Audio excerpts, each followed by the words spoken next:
this grace to Paul.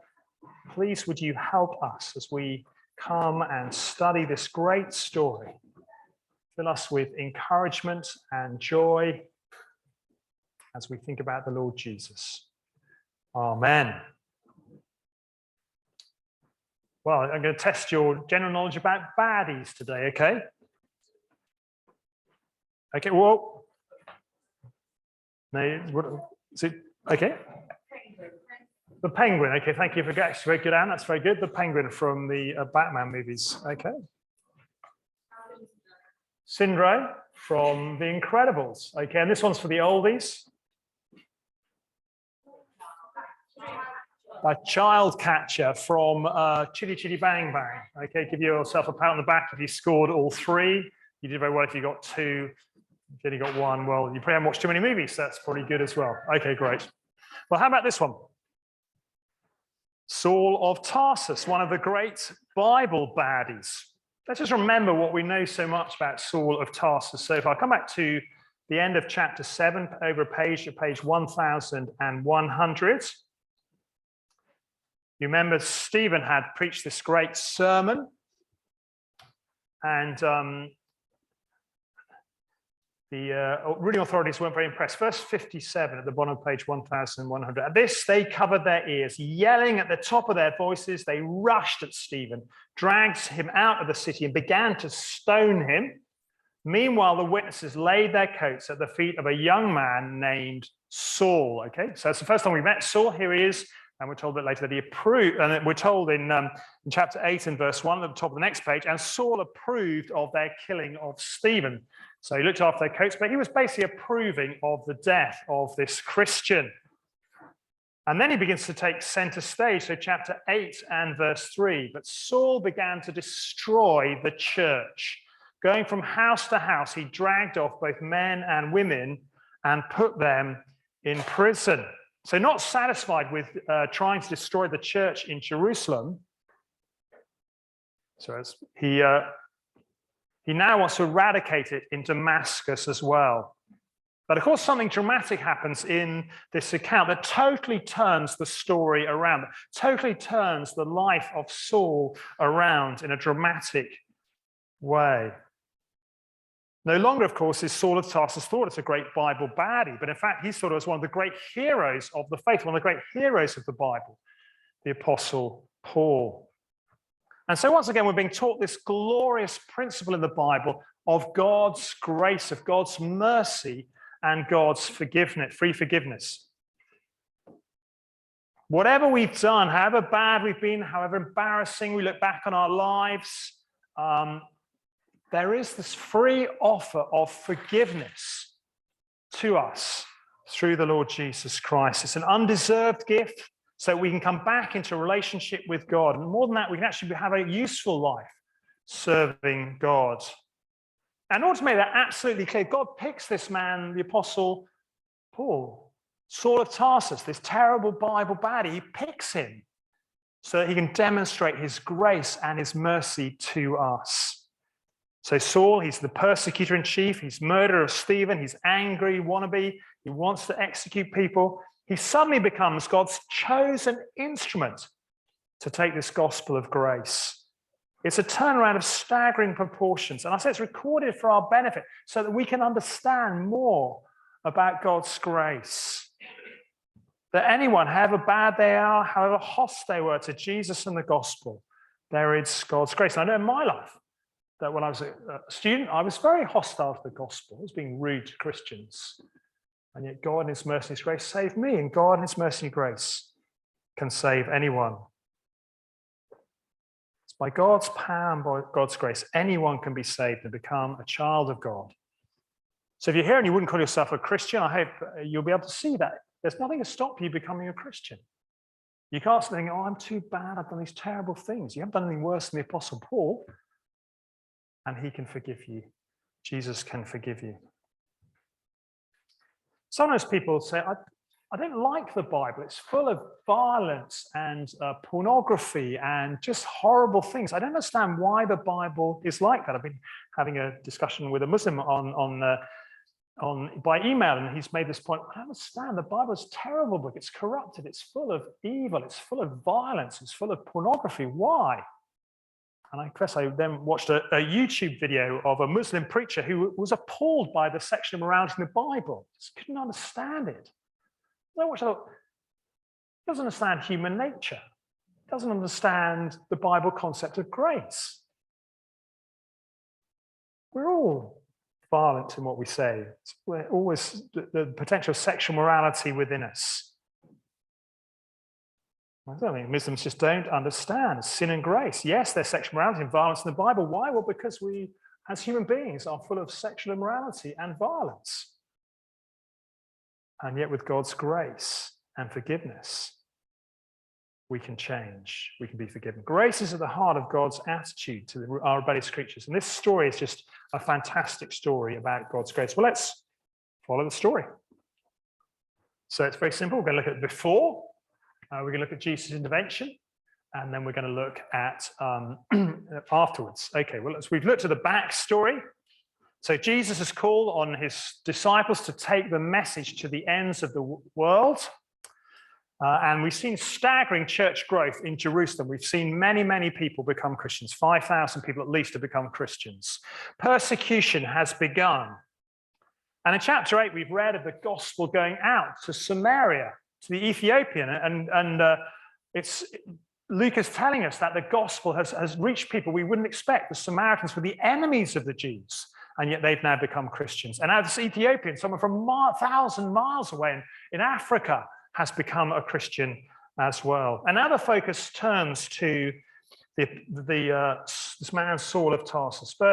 Chapter 9 and verse 1. Meanwhile, Saul was still breathing out murderous threats against the Lord's disciples. So he's there, he's approved of Stephen's death, and now he wants to go, and it seems like he wants to destroy the church and Christians. And so he sets out. We see the Ethiopian become Christian. And so here is Saul. He's getting these letters from the high priest. Let's pick it up in verse 2. He went to the high priest and asked the high priest for letters to the synagogues in Damascus, so that if he found any who belonged to the way, whether men or women, he might take them as prisoners to Jerusalem. And so he sets out for Damascus. It's about 130 miles north of Jerusalem. You're fanatical to go 130 miles north so that you can find more Christians. He's desperate to stop Jesus. First kids question, Jason Lee's first kids question. What does Saul want to do in Damascus? What does Saul want to do in Damascus? And you can imagine, because this news reaches the church in Damascus, and you can imagine what it would be like that this man is coming.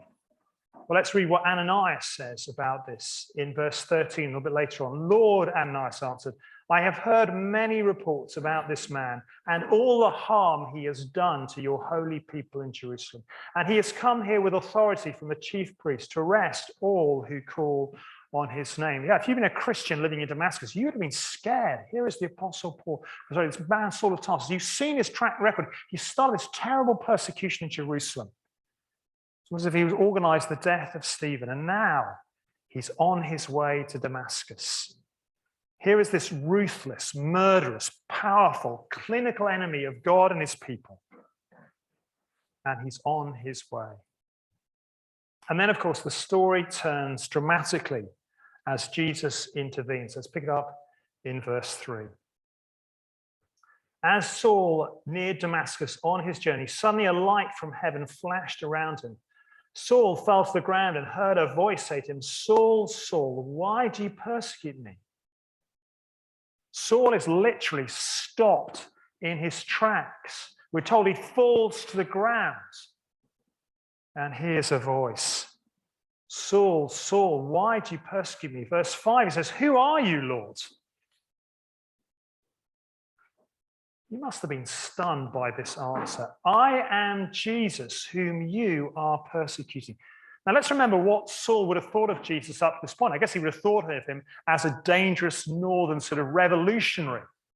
Very dangerous, because he seemed to be dragging many, many people away from God and the true faith. He thought he was an upstart, yes, from the north. And now that same Jesus is addressing him from heaven. Saul, Saul, why do you persecute me? Who are you, Lord? I am Jesus, whom you are persecuting. Notice two things about what Jesus says. I am Jesus, whom you are persecuting. Jesus says that Saul isn't persecuting his church, he's persecuting him. That's an amazing reality. On a day when we're praying for people who are suffering around the world for their faith, there are 360 million Christians who are suffering persecution around the world. And what Jesus is saying is, in a sense, it's not them being persecuted. Jesus is with them in that persecution. It's he who is being persecuted. And so I hope that is a great comfort to the persecuted church. When his people suffer, when his people are persecuted, when his people are beaten and murdered, Jesus isn't sort of detached. He's not remote. He's not distant. He's not far away. No, he sees it. He's with them as they get persecuted. He dwells among his people, living as they suffer. So on a day set apart for praying for the suffering church, I hope there's a great comfort to know that Jesus is with his people as he suffers. He knows what's going on. He experienced it himself. He sees it. He experiences it today. So if a Christian is suffering by themselves, maybe they're put in solitary confinement away from other prisoners. No, they're not in solitary confinement because Jesus is with them. And when we suffer and when we struggle, Jesus is with us. Second kids question. Who does Jesus say Saul is persecuting? Who does Jesus say Saul is persecuting? And then notice what goes on. Verse 6. Now get up and go into the city, and you will be told what you must do. It's clear who is now in control of Saul's life. It's clear, who is now in control. You will be told what you must do. Go into the city. Don't go back to Jerusalem. I'm telling you where you've got to go. You've got to go to Damascus, and I will tell you what you will do. There's no negotiation. There's no discussion. Jesus has the authority. Jesus is in control. Jesus is the Lord. And again, we've seen this again and again in the scriptures, that we can be confident that Jesus is in control of everything. Jesus is working out his good purposes. There's no one who can stop him reigning. For many, they must have thought, well, Saul is just out of control. There's no way anyone can control him. He's so angry. He's so passionate in his opposition to the gospel. Surely no one can stop him. But Jesus stops him in his tracks. Jesus is in control. There's no one who's beyond Jesus' grace and mercy. No one we should think, well, they could never become a Christian. They're so hostile to the gospel.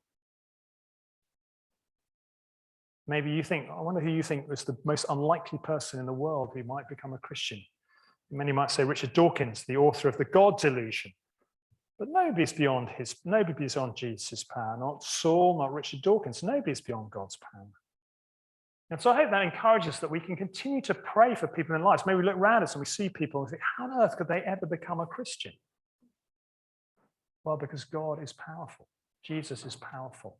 And so let's keep praying and seeking to share the gospel with people. Now, of course, God doesn't choose to make everyone a Christian, but he could. No one is beyond his power. Get up, he says, Saul.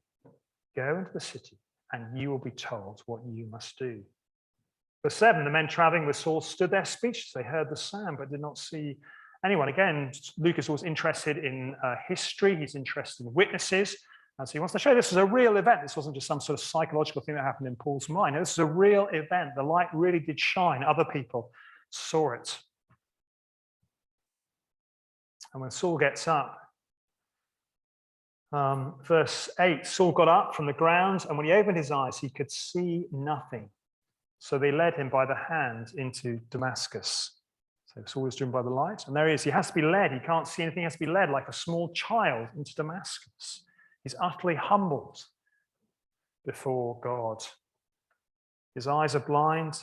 Again, Jesus is in control of the event. He's in control of whether Saul can see or not. Saul is reminded he is not in control, but Jesus. Third kids question, what happens to Saul's eyes? What happens to Saul's eyes? And then finally, so we've seen the beginning before, we've seen Jesus' intervention. And now we see afterwards, verse 10. In Damascus, there was a disciple named Ananias. The Lord called to him in a vision. So we're told there's this man called Ananias. So clearly there were Christians and disciples in Ananias. There was a church there that Saul was going to destroy. Well, what does God say to him? What does Jesus say to him? Go to the house of Judas on Straight Street and ask for a man from Tarsus named Saul, for he is praying. In a vision, he's seen a man named Ananias come and place his hands on him to restore his sight. Well, if you'd been Ananias, I wonder what you would have thought at that point. Well, we get his words, verse 13. Lord, Ananias answered, I've heard many reports about this man and all the harm he has done to your holy people in Jerusalem. And he's come here with authority from the chief priests to arrest all who call on your name. Lord, you have to be kidding. Is this some kind of sick joke you're playing? Are you expecting me to go and see Saul of Tarsus? I mean, it's signing my death warrant. I'm at least going to end up in prison, and who knows where it's going to go from there.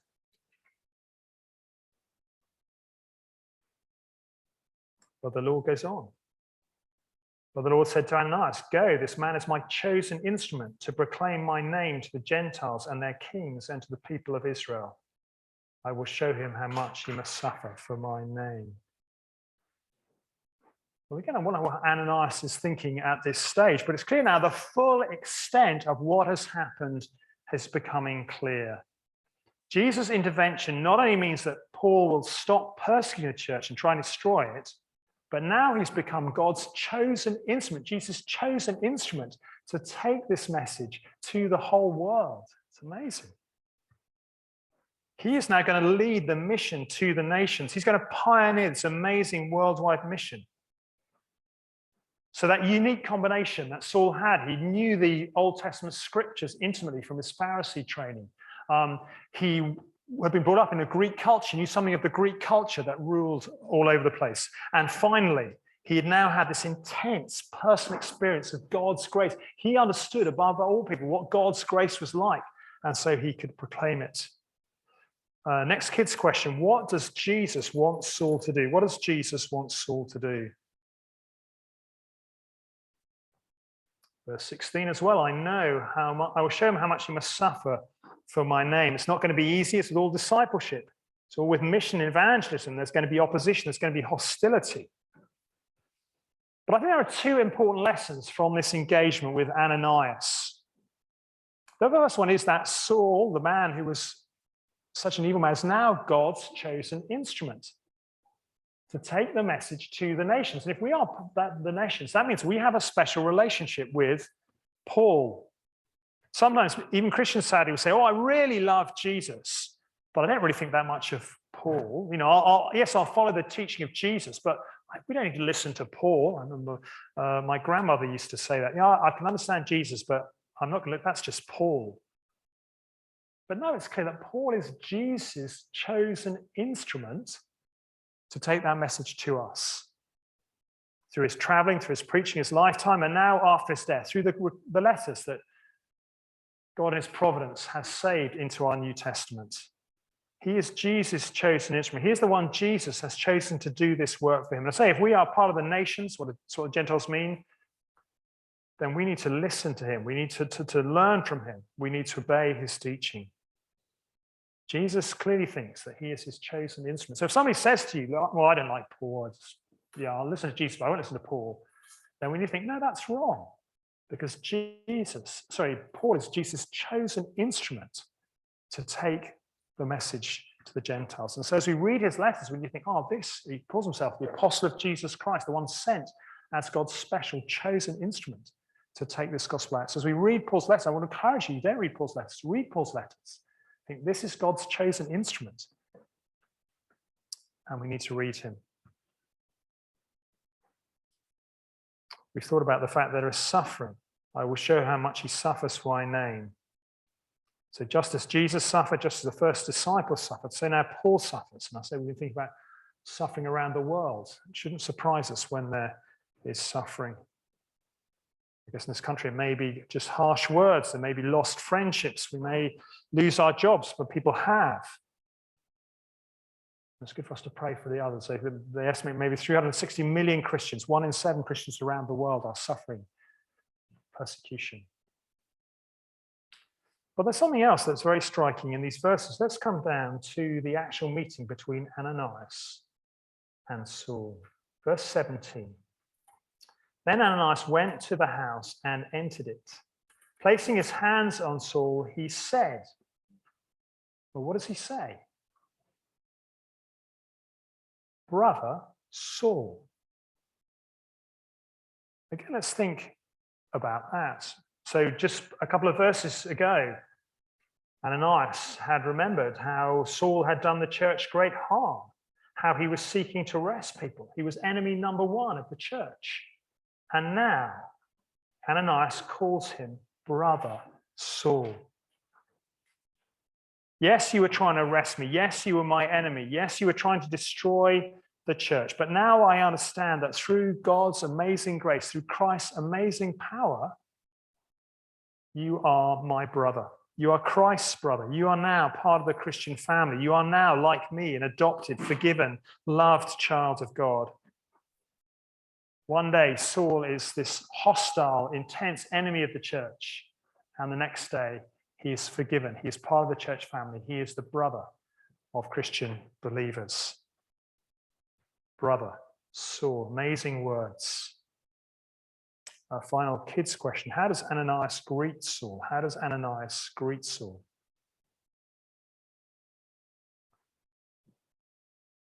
Verse 18, immediately something like scales fell from Saul's eyes. He could see, he got up and was baptized. And after taking some food, he gained his strength. Saul spent several days with the disciples in Damascus. So again, we have the picture. We've had this before, that when somebody is converted, they doesn't want it just to be sort of left by themselves. No, they want to be incorporated in the church. Again, it would have been very easy for Saul to be pretty isolated from the church. I mean, remember what he's done. But no, he's called into the church. He's called to spend time with the believers in Damascus. Ananias is called to bring him into relationship with God's people. And it must have been the most extraordinary time. Saul spent several days with the disciples in Damascus. Now, can you imagine what the meeting would have been like? There he was, Saul of Tarsus, who you've been terrified of 3 days before. There he was sitting amongst you. I guess again and again you would have been asked, what happened? What did Jesus say to you? Or how did you feel? What did you think about?